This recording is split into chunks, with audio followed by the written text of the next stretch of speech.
También, sí. Tenemos realmente una variedad para disfrutar en lo que es el Museo Histórico Casa de Rivera. Muy interesante, y quién mejor que el director de museos aquí para contarnos precisamente de estas actividades y más. Cristian Pintos, bienvenido. Un placer como siempre, ¿eh? Bueno, muchas gracias Gonzalo, Ariel, muchas gracias por su invitación.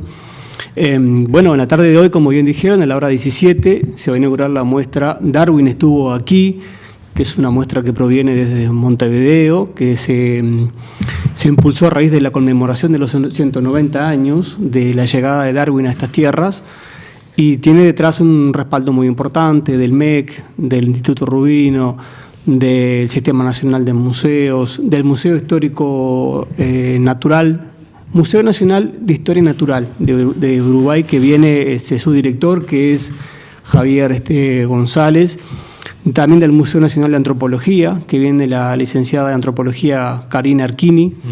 Y bueno, es una propuesta realmente novedosa, muy interesante, que después de haber recorrido la ruta de Darwin en nuestro país y todos aquellos lugares departamentos que él visitó entre 1832 y 33, ahora se desplaza un poquito al norte y afortunadamente incluye a Durazno. Por otra parte, como también comentaste, a la hora 19:30 se inaugura una exposición muy bonita allí en el hall del museo, que tiene que ver con los 50 años del coro departamental, el coro municipal Raúl Evangelisti, que en su aniversario, en su cumpleaños, también es una muestra muy, muy interesante de fotografía, de su pasado, de su historia. Y se suma la que ya estaba, la muestra de Manuel Rosé, que fue inaugurada hace una semana por el ministro de Educación y Cultura, pintor nacional, uruguayo, nacido en Las Piedras, unas obras que son los originales, que también salieron desde el Museo de Bellas Artes y salen justamente con esa finalidad, de que la gente las pueda disfrutar, las pueda presenciar, y son actividades que quizás se nos han superpuesto un poquitito, pero decía yo mitad broma, mitad en serio, que con el precio de una sola entrada, que es gratuita, disfrutás de tres tipos de propuestas muy, muy, muy interesantes, muy importantes. Y bueno, y además nos encontramos en este caso con un museo que está sumamente interactivo en ese aspecto, ¿no? Para esta fecha, sobre todo tomando en cuenta que es un momento donde tiene mayor movimiento, pero además se ha dado espacio a novedades importantes. El contexto de Darwin estuvo aquí tiene que ver precisamente para que todavía alguno esté medio desorientado. Estamos hablando de uno de los científicos más importantes, más influyentes de la historia, precisamente del mundo, ¿no? Darwin, todo el mundo lo asocia obviamente con la teoría de la evolución, la selección natural, que de hecho él en sus relatos él narra que fue seriamente impulsado por este viaje para elaborar su teoría de las observaciones que realizaba en territorio, en varios que recorrió. Y como bien decías, para dar de alguna forma un poquito de contexto a esto, porque la gente se preguntará, primero que nada, que nos llama la atención que el hecho de que Charles Darwin hubiera estado en el Uruguay no hubiera constado, por ejemplo, en los programas de historia, porque no me suena tampoco de los libros, tampoco de mis épocas de estudiante. Pero fue anecdótico porque justamente su presencia acá en nuestro país obedece a una expedición que dio la vuelta al mundo, que salió con la fecha que te comenté, desde Plymouth, desde Inglaterra, en un bergantín, un barco veloz apropiado para navegar en aguas oceánicas, que se llamaba el Beagle, fácilmente de googlear y saber más de historia. Un emprendimiento que tuvo que ver con la Armada de Inglaterra, la Armada de la Corona, el almirantajo, que tenía la finalidad realmente de aportar información hidrográfica, ríos, mares, asuntos, cuestiones meteorológicas, mareas, costas para poder desembarcar. Recordemos también que en aquellos tiempos el Imperio Británico tenía colonias en todo el planeta, por ejemplo Australia era británica. De modo que con esa necesidad de cartografiar y de conocer los mares y las costas y los territorios, nace esa expedición con una treintena de personas, en los cuales venía Charles Darwin, un joven de 23 años, naturalista, ya con esa mirada científica, esa necesidad de conocer, de descubrir, el cual había acordado con la tripulación que donde el barco encallara, donde el barco llegara, él bajaba y se tomaba su tiempo para hacer sus expediciones. Y llegó, y de los 9 departamentos que había en aquel tiempo en Uruguay, visitó casi todos, salvo Durazno, que estuvo muy cercano, llegó tampoco llegó a Cerro Largo y obviamente a Paysandú. Pero visitó Maldonado, Montevideo, San José, Colonia, Soriano, subió el río Uruguay, Cardona, Mercedes, y estuvo muy cerca de lo que hoy conocemos como Palmar. De hecho, allí hay una villa en Soriano que tiene el nombre Villa Darwin, en honor a él, que después con el tiempo ese nombre se desdibujó y tomó otro nombre desde el punto de vista legal, pero de algún modo por un tiempo recordó la presencia de Darwin allí y está inclusive amojonado el lugar que marca esa llegada. Y bueno, Darwin acá tomó grandes notas, se pueden leer sus memorias, que se llama Diario de un naturalista, están disponibles en internet, cualquiera las puede bajar, y tiene una mirada muy, muy profunda, muy interesante, porque él veía solamente especies animales, especies vegetales, pero habló también de la idiosincrasia, habló de la gente, habló del territorio, habló de lo que veía, habló de la parte geográfica, geológica, una cantidad de información muy importante, e incluso adquiere por el precio de 18 peniques de un cráneo de toxodonte en Colonia, que el toxodonte era un animal prehistórico que está hoy en día, evidentemente extinguido, del cual el museo exhibe hoy una réplica. Y ese toxodonte, hay una pieza idéntica en el Museo Nacional de Historia Nacional en Montevideo, y el original está en Londres, que era una suerte de, no sé si era un animal herbívoro, no sé si llamarlo una suerte de entre hipopótamo y rinoceronte, algo similar, de ese tamaño. El cráneo es de bastantes dimensiones. Y bueno, resultó también para nuestro territorio un descubrimiento muy importante, porque primero que nada sitúa esa especie acá, en Sudamérica, en lugares donde no estaba, y tiene un valor realmente muy, muy bueno, porque justamente habla de la presencia justamente de esa fauna prehistórica en el Río de la Plata. Además, sumamente interesante y complejo el hecho de la recopilación de datos. Justamente decías algo que le pone mucho sentido a esto. Francamente, no había ningún indicio precisamente que uno pudiera encontrar, o sea, por ser una especie de autodidacta, como uno se llama de la historia, o de tratar de conocer, que justamente viera un elemento que conectara a Darwin con nosotros. Y eso también le da un toque interesante. ¿Con qué nos vamos a encontrar exactamente en el momento que vamos al Museo Histórico Casa de Rivera y vemos esta muestra? Bueno, la muestra está compuesta por, tiene un guión museográfico bastante moderno, que son paneles grandes en forma de placas, que tienen a su vez piezas incorporadas al costado, que uno puede apreciar instrumentos, algunas piezas óseas, como te comenté, esta réplica de cráneo de toxodonte, mucha información gráfica, bastante imagen y fotografía, y hay 3 pantallas que también tienen material videográfico que explica mucho más con profundidad el desarrollo del viaje y lo que yo te acabo más o menos brevemente de decir. Pero insisto, es una muestra interesante, ha recorrido muchos departamentos del país, ahora está afortunadamente en Durazno, estará acá quizás, esperemos, por mucho tiempo, por 60 días. La colocamos en un sitial privilegiado del museo, que es la sala que llamamos número 1, que es ingresando enseguida a mano izquierda y da hacia la calle, de modo que también se pueda apreciar. Y no doy por descontado que será muy visitada. De hecho, tenemos ya confirmada la presencia de al menos un par de grupos liceales del Liceo Rubino, que bueno, harán gala con su presencia allí en nuestro museo. Bueno, y además en esto también uno tiene que destacar, ir por partes en esto, como bien decías, que hay 3 opciones. En el caso del coro evangelista estamos hablando de uno de los pilares culturales también del departamento, ¿no?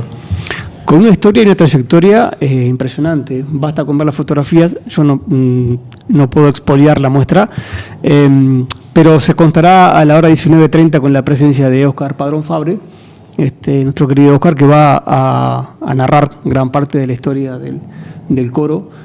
La muestra está compuesta también por una diversidad de fotografías que hacen toda la trayectoria del coro, también multipremiado, porque hay también una vitrina dedicada a los reconocimientos que ha recibido a lo largo del tiempo. Y bueno, y creo que también habrá una pequeña actuación del coro, así que también podremos disfrutar en vivo Muy bueno. el grupo actuando. ¿A qué hora es eso, perdón? 19:30, a continuación de esta otra muestra. ¿Los horarios del museo continúan de la misma manera? ¿No tienen ninguna modificación? El museo está abierto de martes a viernes, digamos entre semana, de las 8 a las 18, horario recorrido. Y los fines de semana también abre sábado y domingo de 9 a 15. Bien. Hay una característica de los museos, creo que en todo el mundo, que cierran los lunes, como tienen que estar con disponibilidad para ser visitados los fines de semana, que de hecho es los días que también recibimos mucha cantidad de visitas, principalmente de turistas, y bueno, los lunes es el día que se hace el asueto del museo, que en realidad se trabaja, quizás la gente no lo sepa, pero se trabaja a puertas cerradas, acondicionando todo lo que tiene que ver con la interna y principalmente impulsando la parte administrativa, que también es parte de la vida de las instituciones. Sin duda que sí. ¿Cómo ha sido precisamente la llegada en eso durante este tiempo para lo que es el museo? ¿Cómo ha sido valorado esto como un aspecto precisamente a ver, yo lo relaciono que siempre para mí va de la mano historia, turismo, pero sobre todo el hecho de la presentación del departamento de Durazno, porque estamos hablando de uno de los lugares clave de la historia de nuestro país. Estamos en lo previo de lo que es una nueva conmemoración de la Jura de la Constitución, y estamos hablando del primer lugar que funcionó como propia casa de gobierno, ¿no? También. Sí, el museo, convengamos que es un sitial privilegiado, que está situado en un lugar histórico de la ciudad, que lo digo con toda humildad, pero es el museo que tiene una ubicación privilegiada, importante. Evidentemente hay mucha cantidad de personas que siempre desean conocerlo, y los que ya lo han conocido insisten en volver al museo.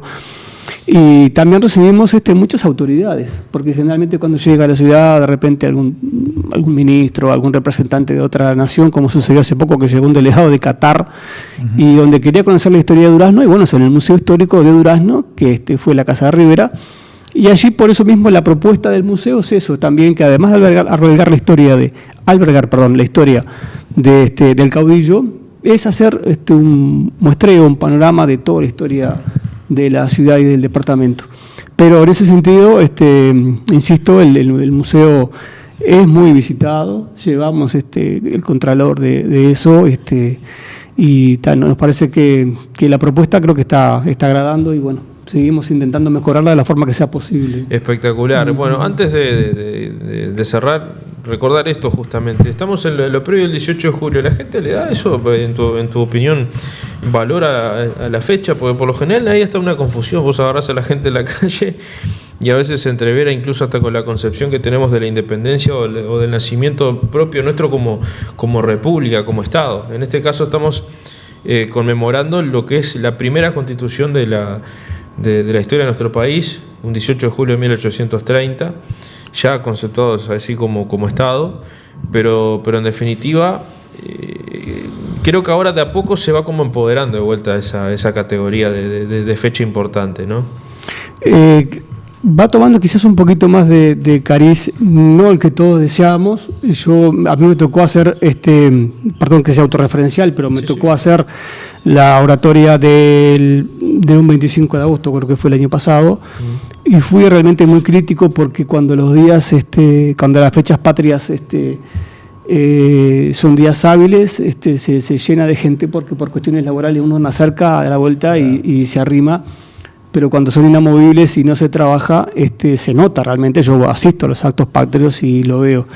Y ha primado hoy en día esa concepción de feriado por sobre la de fecha patria. Todos identificamos los días, esto como un día, es un feriado.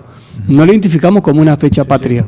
Claro. Y hasta se ha perdido inclusive el significado, porque el hecho de que se tomara un asueto laboral tenía que ver con aquello de que las fiestas eran tan importantes, abarcaban de repente todo un día, de asistir a la plaza pública, de hacer bailes durante la noche, de tirar fuegos artificiales como se hacía en ciudades, te hablo de tiempos iniciales de la patria, ¿verdad? Y bueno, todo eso implicaba que justamente no se podía trabajar. De ahí era que la necesidad de que se suspendiera la actividad laboral. Hoy en día eso se considera que todo en realidad es feriado. Y sobre el significado de la fecha en especial, es una fecha muy importante, es muy discutida, Eso. y es muy polémica también. Es el terreno que yo creo que a todo el mundo le gusta abordar porque, ¿qué pasa? La historia nacional tuvo un relato que perduró durante décadas, que era el relato nacionalista y el relato fundante. El relato que tuvimos que creer nosotros para darle consistencia a esta propuesta, a este proyecto. Y para eso creamos un relato que era casi mítico, bastante mítico, basado en héroes y basados en bronces y basados en éxitos, que nos daba unidad. Nosotros nacimos, primero fuimos Estado y después fuimos nación, porque no éramos nación antes de ser Estado. Entonces tuvimos la necesidad de construir esa nación y para construirla se construyó un relato nacionalista, un relato que justamente nos identificara a todos, por ejemplo, con un prócer, con un imaginario simbólico que está plasmado en el arte hoy en día, que está plasmado en la escultura. Tenemos escultores nacionales, tenemos retratos todos incorporados en nuestra mente, por ejemplo, del prócer parado frente a la puerta de la Ciudadela, que inclusive fue impuesto por decretos del Poder Ejecutivo, que imponía que la imagen que fuera usada era esa. De manera que saliendo un poco de ese relato y con la trayectoria de la historiografía y con la renovación de la ciencia, porque la historia también es una ciencia que también cambia la forma de estudiar y de escribir la historia, hoy en día estamos haciendo una historia en la cual más no buscamos justificar lo que pasó, sino hacer lo que debemos hacer, que es comprenderla. Comprender sin juzgar y comprender sin justificar. Y bueno, hay veces que esa comprensión nos lleva a momentos que no son demasiado gratos, pero hay que decirlo. Por ejemplo, yo en mi concepción historiológica, yo creo que nuestra nación, nuestra patria, nuestro país, peleó y luchó por su independencia, pero esa independencia cuando llegó no fue ganada, sino que fue otorgada. De manera que esa fecha del otorgamiento nos tiene que remitir a quien nos la dio, que fue el último poseedor de estas tierras, que eran los portugueses.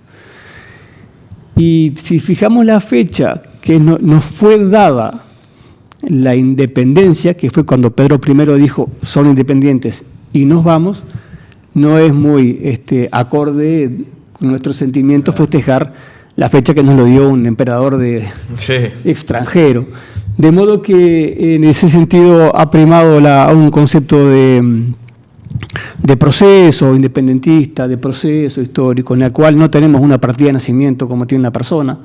Nuestra historia, nuestra independencia fue gestada a lo largo del tiempo, en la cual hay muchos hitos, las instrucciones, la Declaratoria de Independencia de la Florida, la Juria de la Constitución, y creo que entre todos podemos crear más o menos un relato armónico con lo que tiene que ver con la realidad y lo que sucedió. Clarísimo. Bueno, Cristian, el agradecimiento por estos minutos. Sabemos que es un día justamente de mucha actividad, de mucho trabajo, y ni que hablar cuando hay minutos para hablar de estos temas y también para difundir lo que se hace, es muy, muy importante. Gracias. Gracias a ustedes por la invitación. Nos vamos a la pausa y continuamos.